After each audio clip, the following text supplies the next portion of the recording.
Welcome viewers, আমি জাফর খান চলে আসলাম আরও একটি নতুন এপিসোড নিয়ে। আজকের এপিসোডে আপনাদের জন্য থাকছে বেশ কিছু ভয়ঙ্কর ঘটনা। আশা করি পুরোটা সময় জুড়ে থাকবেন, তাহলে হয়তো বুঝতে পারবেন যে আসলে ঘটনাগুলো কতটা ভয়ঙ্কর। তো বেশি কথা বাড়াবো না, সরাসরি ঘটনায় চলে যেতে চাই। আজকে প্রথম যেই ঘটনাটা শেয়ার করব, এই ঘটনাটা ঘটেছিল রবিন নামে কোনো একজন বন্ধুর সাথে, এবং তার গ্রামের বাড়ি হচ্ছে ময়মনসিংহ। ঘটনাটা ঘটেছিল আজ থেকে প্রায় 10-12 বছর আগে। তো ঘটনাটা যখন ঘটে তখন তিনি ময়মনসিংহের একটা ইটের ভাটায় কাজ করতেন। তিনি মূলত গ্রামের ছেলে, তিনি ওই গ্রামের কাজগুলোই করতেন। তো তাদের যে ইটের ভাটায় তিনি চাকরি করতেন, সেই ইটের ভাটাটা ছিল এরকম একটা জায়গায়, মানে যেখানটা চারিদিকে শুধু মানে ক্ষেত, ফাঁকা জায়গা, এবং মানে পাকা রাস্তা থেকে নেমে অনেকটা ভেতরে, মানে দুই পাশে শুধু মানে ক্ষেত আর ক্ষেত, এছাড়া আর কিছু নেই। এবং একটা পাশ দিয়ে মানে অনেক খালি গেলে তাদের যে ভাটা, ইটের যে ভাটাটা ছিল ওইটা থেকে কিছুটা দূর গেলে মানে ওই ক্ষেতেরই মাঝখানে একটা সরু একটা খাল পড়ে। ওইখান দিয়ে মানে সবসময় মোটামুটি পানি থাকে, প্রবাহিত হয়।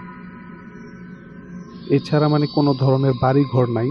এবং মানে অনেক দূরে তাকাইলে দেখা যায় যে কিছু বাড়ি ঘর, কিন্তু সেগুলো মানে অনেক দূরে, মানে মোটামুটি ইটের ভাটা থেকে তাকাইলে অনেকটা মানে কুয়াশার মতো দেখা যায়, এরকম মানে অনেক দূরে। তো যাই হোক, তিনি সেখানে কাজ করতেন, কিন্তু সেখানে একটা রুলস ছিল যে রাতের বেলা কেউ যেন একা বের না হয়। মানে এটা ওই ইট ভাটার যেই কর্তৃপক্ষ ছিল তাদের পক্ষ থেকে একটা রুলস করা। আর কেউ যদি বের হয়ও, সে যেন কাউকে সাথে নিয়ে বের হয় এবং খালি হাতে না বের হয়। তো এই রুলসটা মানে সবার মুখে মুখে ছিল।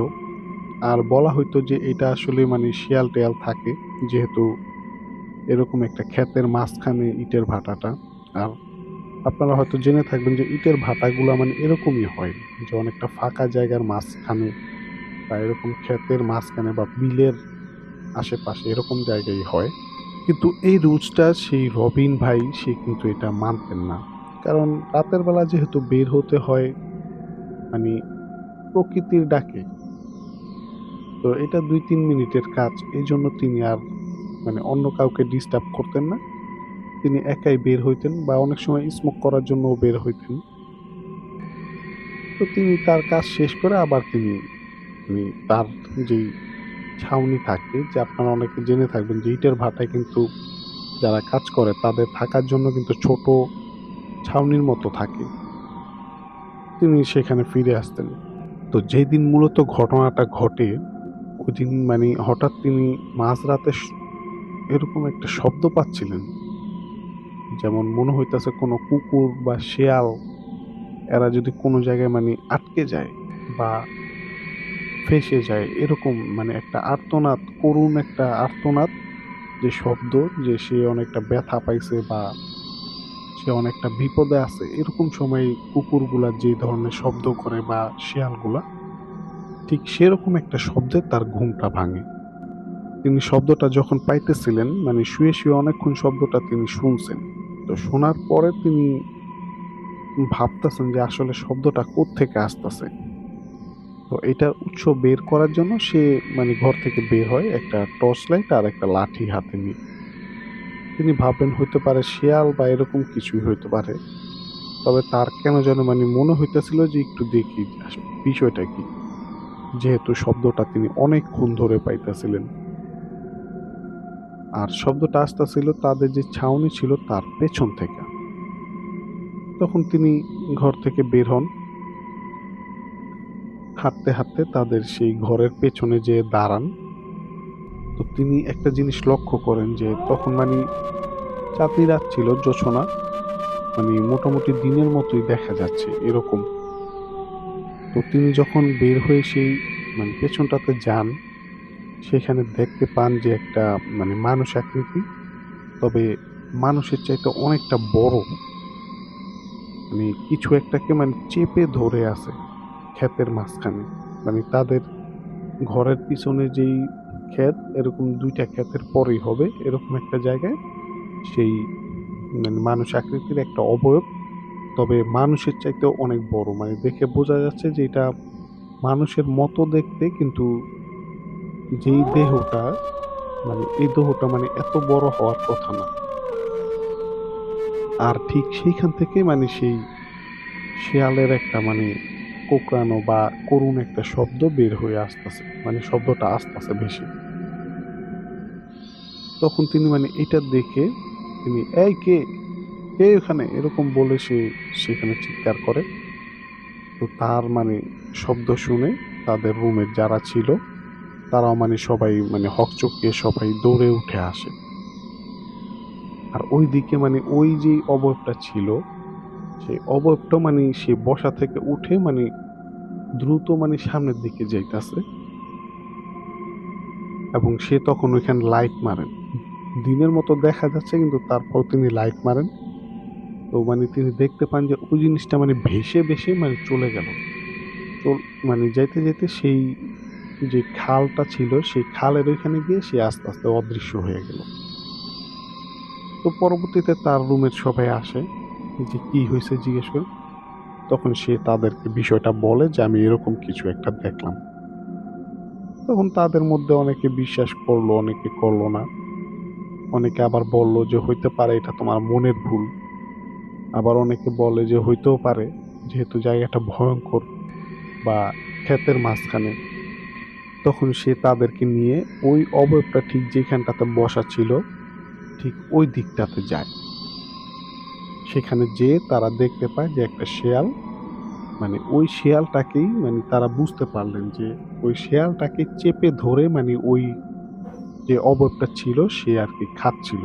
মানে শেয়ালটা যে পেছনের পায়ের যে রানের যে দিকটা ছিল এগুলো মানে ক্ষত বিক্ষত, মানে কামড়ায় কামড়ায় ছিঁড়ে ছিঁড়ে খাইছে। এবং সেখানে যে ওই শেয়ালটাকে চেপে ধরে রাখছিল, মানে শিয়ালটা আর মানে ছটফট করতেছিল। তো এরকম ছটফট করতে করতে মানে শিয়ালটা ওইখানে মারা গেল তাদের সামনে। তো যাই হোক, এরকম একটা অভিজ্ঞতা তার হইল, এবং সবাই রুমে ফিরে আসে। এটা নিয়ে রাত্রে মোটামুটি আলোচনা হয়। কেউ কেউ বিশ্বাস করলো, আবার কেউ কেউ করলো না। কেউ কেউ বলল যে আসলে এটা হইতে পারে অন্য অন্য আরো শিয়ালের ঝাঁক হয়তো এই এই একটা শিয়ালের উপরে আক্রমণ করছে, যার কারণে হয়তো এরকম ঘটনা ঘটছে।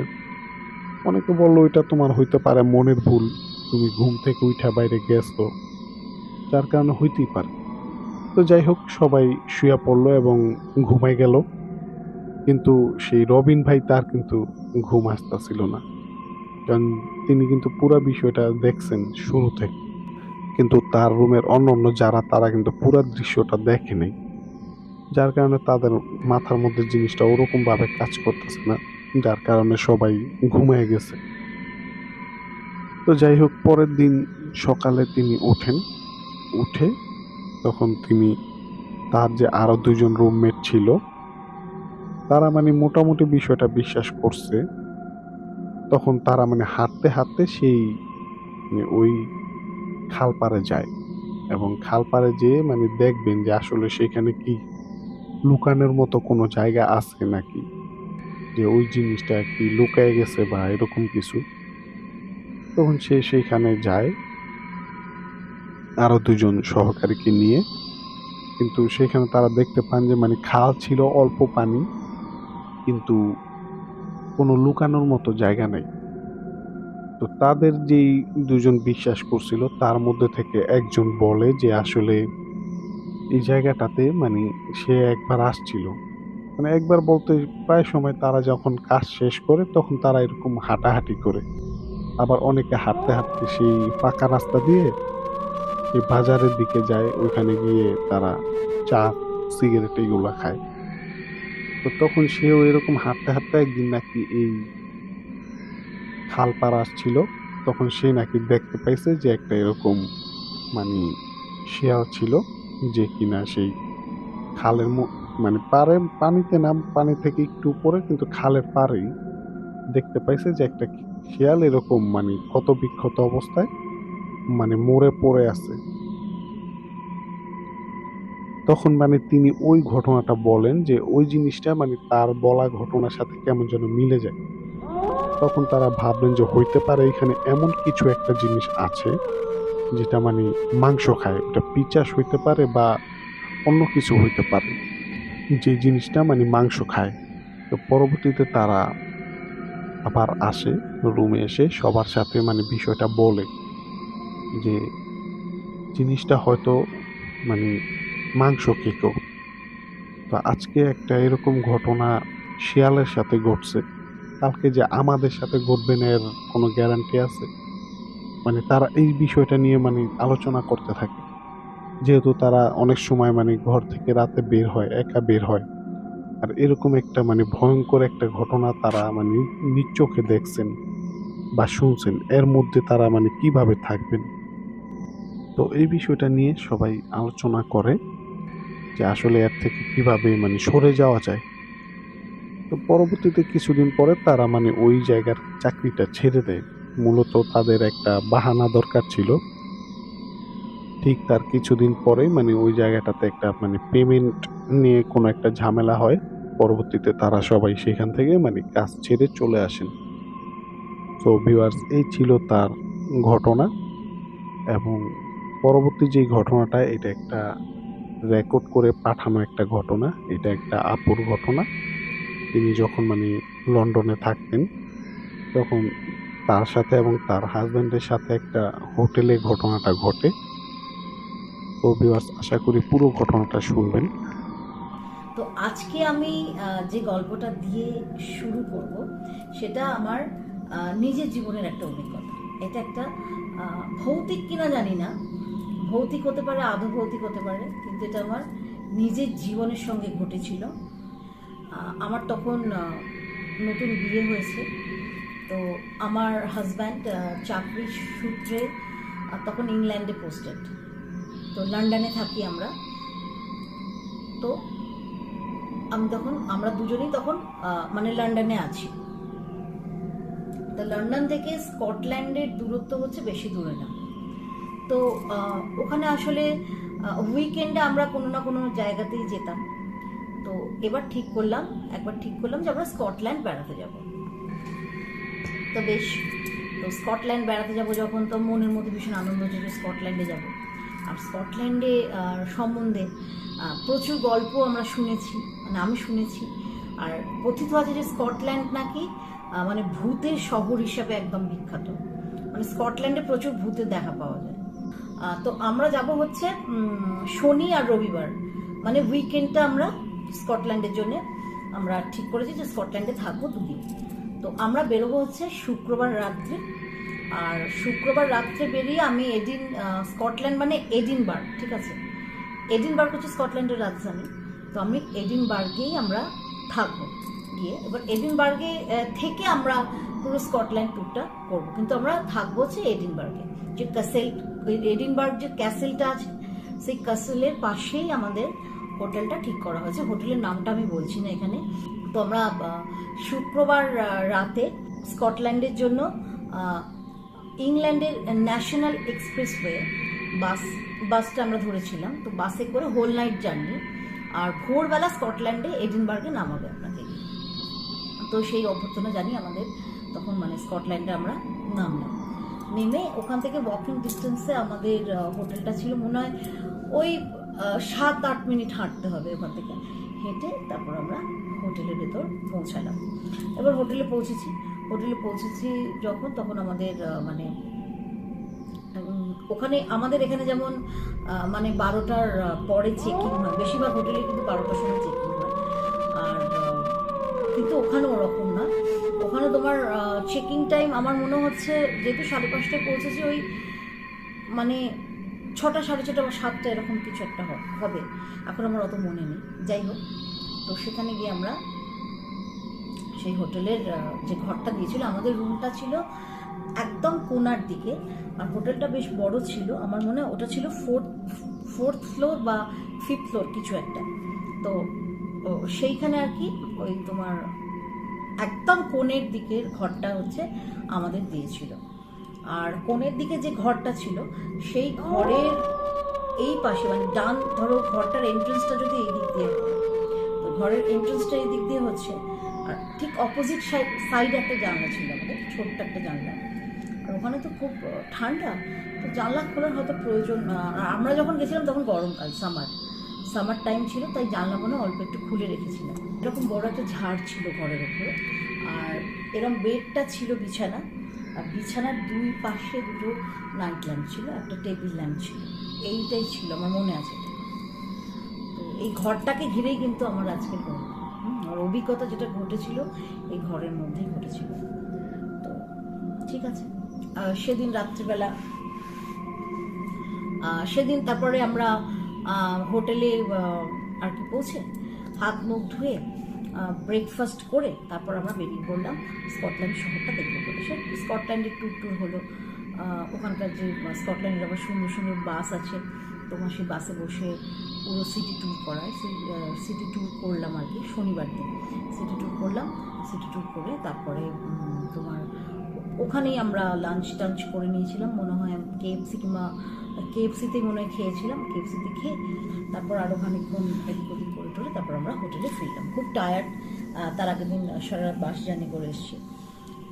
তো এবার কি হলো, ওখানে খুব তাড়াতাড়ি তো ডিনার করে নেওয়া হয়, ওখানে বেশি রাত করে না কেউ, ডিনার করে নেওয়া হয়। আর ডিনার যখন আমরা করতে যাই তখন ওখানে বিভিন্ন মানে ওই হোটেল থেকেই আর কি প্রোভাইড করে, বিভিন্ন ট্যুরের ব্যাপারে বলে।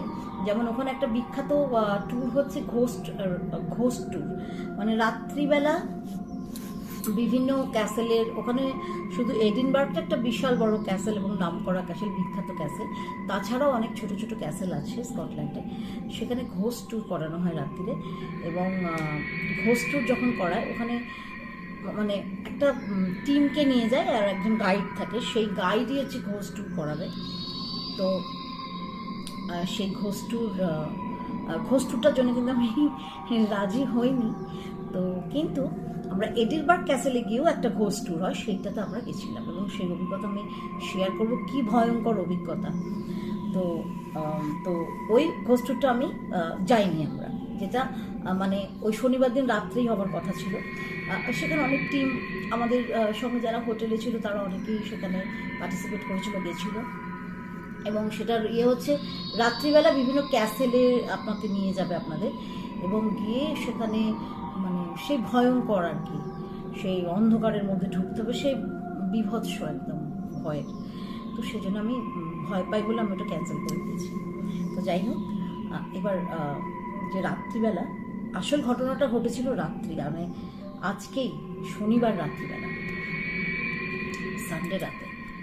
তো যাই হোক, এবার ডিনার করে আমি ঘরে গিয়ে শুয়ে পড়েছি ভীষণটা। হঠাৎ করে আমি ছিলাম 5th ফ্লোরে, না ফোর্থে ছিলাম না, 5th-এ ছিলাম। হঠাৎ করে মাঝরাতে এই 2টো, 2:30, 3টে, এই 2টো 2:30-এর মধ্যে কিন্তু ঘটনাটা ঘটেছে, 2টো থেকে 2:30-এর মধ্যে। হঠাৎ করে মনে হচ্ছে মানে ঘুমটা যখন আমার ভাঙলো, হঠাৎ করে মনে হচ্ছে মানে মাথায় যে আমার যে ফ্লোরটা, ছাদটা আছে, ওটা যেন আমার মাথায় ভেঙে পড়বে, এত জোর জোরে আওয়াজ আছে, মানে কিছু যে ছুঁড়ে ভাঙার যে কিছু আওয়াজ, মানে একটা কিছু ভাঙছে, মানে আছড়ে ফেলে দিচ্ছে কিছু একটা আমার মাথার উপরে, মাথার যে রুফটপটা আছে তার উপরে মনে হচ্ছে কিছু একটা আছড়ে ভেঙে ফেলবে কেউ। তো এইরকম হতেই থাকছে। আমি মানে ঘুমটা আমার ভেঙে গেছে, আমি ভাবছি উপরে নিশ্চয়ই কিছু আছে কি, মানে কোনো ডিশ ওরা কি মানে ওয়াশ টশ করছে, যেটা রাখছে অত ছুঁড়ে রাখছে, কিছু বাসনপত্র মেজে ছুঁড়ে রাখছে, এরকম ব্যাপার। তারপর আওয়াজটা কমে গেল, তো খানিকক্ষণ বসে রইলাম। আর আমার হাজব্যান্ড কিন্তু অকাতরে ঘুমোচ্ছে, কিছু জানে না। তারপর আবার ঘুমিয়ে পড়ে আবার খানিকক্ষণ বাদে ঘুমটা ভেঙে গেল। ভেঙে গিয়ে আবার সেই এক অভিজ্ঞতা, আবার সেই এক আওয়াজ, এবং মনে হচ্ছে যেন আমার মাথাটা এক্ষুনি ভেঙে যাবে, মানে কে যেন ছুঁড়ে ছুঁড়ে কি ফেলছে। এবং তার সঙ্গে যেটা হলো, আমার বিছানার পাশে যে লাইটগুলো, সেই লাইটটা না মানে ক্রমাগত কাঁপছে এরম ভাবে, মানে জাস্ট মনে যেন ভূমিকম্প হচ্ছে ঘরের মধ্যে, জাস্ট কাঁপছে। আর মাথার ওপরে যে ঝাড়টা মনে হচ্ছে এক্ষুনি খুলে আবার মাথায় পড়বে, মানে ঘরের ভেতরে মানে জাস্ট কাঁপছে ঘরটা এরকম করে। আমি তখন তো ভয়ে মানে চুপ করে বসে আছি, মানে দরদর করে ঘামছি। আর তখন আমার মুখের কথাটা বন্ধ হয়ে গেছে, আমি আর কিছু বলতে পারছি না তখন মুখে, মানে কি করব, মানে আমি তখন আর নিজের মধ্যে নেই। আর আমার ডান দিকে যে জানলাটা ছিল, সেই জানলার বাইরে কনস্ট্রাকশনের কাজ চলছিল অনেক দূরে যেটা। তো এবার রাতে কিন্তু সম্পূর্ণ ওখানে কিন্তু কোনো লাইট আমি দেখতে পাইনি, সম্পূর্ণ অন্ধকার। হঠাৎ করে জানলাটা খুলে গিয়ে সে এরম হবে দমাদ্দম করে, মানে প্রচণ্ডভাবে আওয়াজ করছে। জানলাটা আবার খুলছে বন্ধ হচ্ছে, খুলছে বন্ধ হচ্ছে। আমি না তখন কিছু বুঝতে পারছি না যে কি করব। আর এই জিনিসটা চলেছিল প্রায় আধ ঘন্টা ধরে এই জিনিসটা চলেছে। আমি না চুপ করে জাস্ট এরকম করে বসে আছি, এরকম করে জাস্ট বসে আছি। থাকতে থাকতে হঠাৎ করে আবার সব কমে, আবার সব স্বাভাবিক হয়ে গেল, কিন্তু আবার সব কমে গেল। মানে ওই আধ ঘন্টা 40 মিনিট আমার ওপর দিয়ে যা গেছে সেটা আমি আজও ভুলতে পারিনি। আমি জানি না এটা ভৌতিক নাকি না অন্য কিছু, কিছু তো একটা বটেই, লাইলে এরকম জিনিস তো হতে পারে, একটা কিছু তো বটেই, না হলে এরকম জিনিস হতে পারে না। একটা সাধারণ ঘরে এরকম জিনিস হতে পারে না। হঠাৎ করে মাথার ওপর থেকে যেন মনে হচ্ছে মানে আছড়ে কেউ ভাঙবে মনে হচ্ছে কোনো কিছু। ঝাড়টা এরমভাবে কাঁপছে, আবার লাইটগুলো কাঁপছে, জানলাটা বন্ধ হচ্ছে, জানলাটা খালি বন্ধ হচ্ছে আর খুলছে আর বন্ধ হচ্ছে, এরকম এটা হতে পারে না কোনো। তো এই একটা অভিজ্ঞতা আমার জীবনের সঙ্গে ঘটেছিল। এবং তারপরে আস্তে আস্তে সব স্বাভাবিক হয়ে যায়। আমিও আস্তে আস্তে খুব আরও এত স্ট্রেস করেছিল, আমার আরও ক্লান্ত হয়ে গেছিলাম আমি। এবং আমার মনে আছে আমি ভোরবেলা অবধি স্ট্রেট বসেছিলাম, বালিশটাকে পেছনে দিয়ে ভোরবেলা অবধি আমি বসেছিলাম। এবং তারপর যখন ভোরবেলায় আলো যখন ফুটলো, ওখানে একটু দেরি করে কিন্তু ভোর হয়, তো আলো যখন ফুটলো তখন আমি আবার আস্তে আস্তে শুলাম, শুয়ে ঘুমিয়ে পড়েছি। ঘুমিয়ে পড়ে আবার সকালবেলা 8টা সাড়ে 8টা নাগাদ উঠতে হবে, ঘুম ভেঙে গেছে, নেক্সট দিনের ট্যুরের জন্য বেরোতে হবে। এবং নেক্সট দিনের ট্যুরটা কমপ্লিট করে, মানে ট্যুরে তো আমি যাচ্ছি, আমরা নেক্সট দিন গেছিলাম হচ্ছে হাইল্যান্ড অফ স্কটল্যান্ডে যে হাইল্যান্ড, সেখানে গেছিলাম ইনভারনেসে গেছিলাম। তো খুব সুন্দর, ওখানেও একটা গল্প আছে, লকনেসে যে নেসি, ওটা একটা ড্রাগন, ওটাও একটা ভৌতিক গল্প আছে, সেটা আমি আপনাদের সঙ্গে শেয়ার করব। তবে আজকে নয়, আজকে একটাই থাক, কারণ অনেক সময় হয়ে যাচ্ছে। তো এই ঘটেছিল। এবং দ্বিতীয় দিন যখন আমি আবার ট্যুরে গেছিলাম, তখন আমি যখন আবার ট্যুর সবই দেখছি, কিন্তু আমার মন কিন্তু সেই একই, যে আবার তো ফিরে গিয়ে ওখানে রাত্রে শুতে হবে, এইটাই আমি ভয়তে একদম কুকড়েছিলাম। কিন্তু যে ফিরে গিয়ে আমাকে আবার সেই নাইট স্পেন্ড করতে হবে ওই ঘরে। তো সে যাই হোক, দ্বিতীয় দিন কিন্তু আর কিছু ঘটেনি আমার সঙ্গে, আর তৃতীয় দিনে তো আমরা ব্যাক করলাম। তো এই ছিল আমার জীবনের একটা অভিজ্ঞতা। এর মানে না আমি আজও কিন্তু আমি আজকে বুঝতে পারিনি এটা কি ভৌতিক না কিছু, সত্যি এক ভীষণ ভয়ঙ্কর অভিজ্ঞতা ছিল আমার সঙ্গে।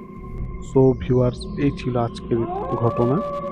তো ঘটনাগুলো যদি আপনাদের কাছে ভালো লেগে থাকে তাহলে লাইক, কমেন্ট ও শেয়ার করুন, এবং আমাদের কালো আত্মা ইউটিউব চ্যানেলটি সাবস্ক্রাইব করতে ভুলবেন না। পাশাপাশি আপনি যদি ফেসবুক থেকে দেখে থাকেন আমাদের এই ঘটনাগুলো, তাহলে অবশ্যই আমাদের পেজটিতে একটা ফলো দিবেন। সো ধন্যবাদ, ভালো থাকবেন।